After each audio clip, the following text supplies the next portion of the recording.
Kalau kita bicara mengenai brand valuation, tentu ada maksud dan tujuan dilakukannya hal yang satu ini ya.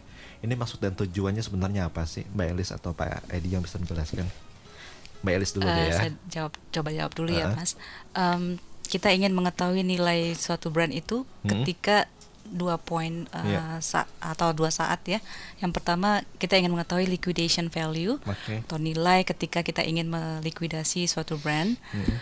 Yang kedua, going concern value istilahnya. Jadi ketika kita lagi berjalan mau mereview our performance, kita ingin mengetahui kita berada di mana sekarang dan Yeah. berapa value of the brand yang kita miliki sekarang ini.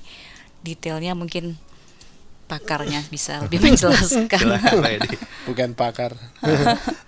Betul yang dikatakan Bu Elis. Jadi kalau kita mau tahu maksud dan tujuan itu, sebetulnya kita mau tahu lebih cari kepada root cause-nya. Jadi Iya. artinya kenapa sih kita mau melakukan brand valuasi? Hmm. Itu kan kita melakukan brand itu dengan alasan-alasan tertentu. Iya. Tapi pada dasarnya alasan itu dibagi dua, seperti Iya. tadi dikatakan Bu Elis. Itu alasan karena suatu saat brand ini kita pikirkan untuk tidak kita pertahankan, baik itu sementara maupun Yeah. maupun permanen. Permanen artinya dijual, sementara artinya di license, Yeah. licensing. Atau brand itu kita perlu review dalam hubungannya untuk strategic planning, Yeah. strategi brand development. Kita tahu brand mana yang harus kita invest more, Yeah. brand mana yang kita cukup karena kita anggap brand itu sudah cukup self standard. Nah itu dilakukanlah valuasi. Oke. Jadi maksud tujuannya itu berbeda-beda tergantung dari alasannya. Atau katakanlah dilakukan karena ada masalah pajak Oke. atau ada masalah tadi sementara Litigation, offline Pak. ya, ada masalah Litigation. legal ya. Legal. Jadi ada isu mengenai bahwa masalah paten, masalah trademark, Yeah. atau masalah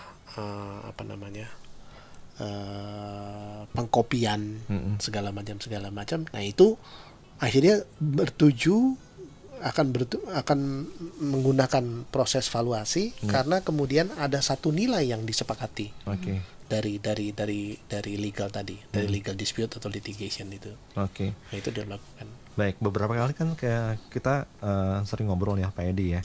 Kalau ada satu perusahaan yang katakanlah nggak cuma mau beli dua-duanya, dalam arti saya mau cuma beli brandnya aja, perusahaannya enggak ya. Itu metode penghitungannya sama atau bagaimana Pak Edi?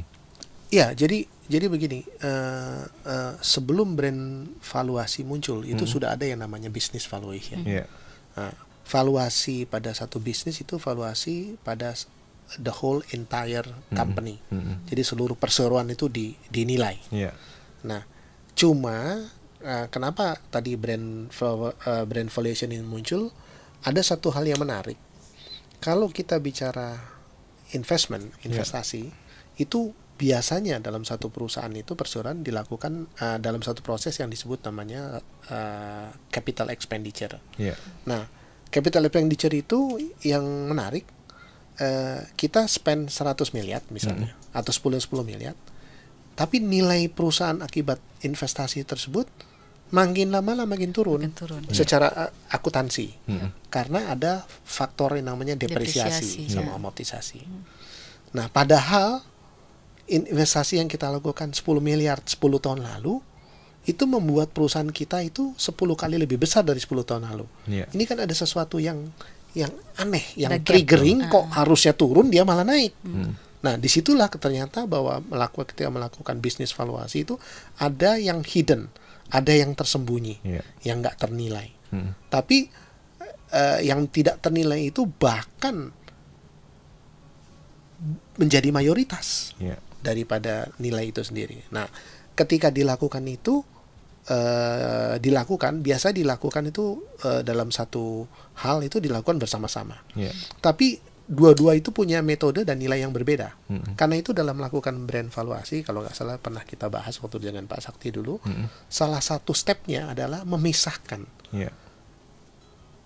tangible aset-aset yang berwujud, Fisik. yang kita lihat, bisa kita pegang, bisa ini, dengan aset-aset yang tidak berwujud. Yeah. Baru kemudian dilakukan valuasi sendiri-sendiri. Betul. Yang intangible itu adalah brand valuation, yang tangible itu adalah business valuation. Iya. Nah, ketika dilakukan itu harganya berbeda segala macam, bisa aja Iya. Mas Santo bilang, gua ngapain Jual ya? yang brand aja.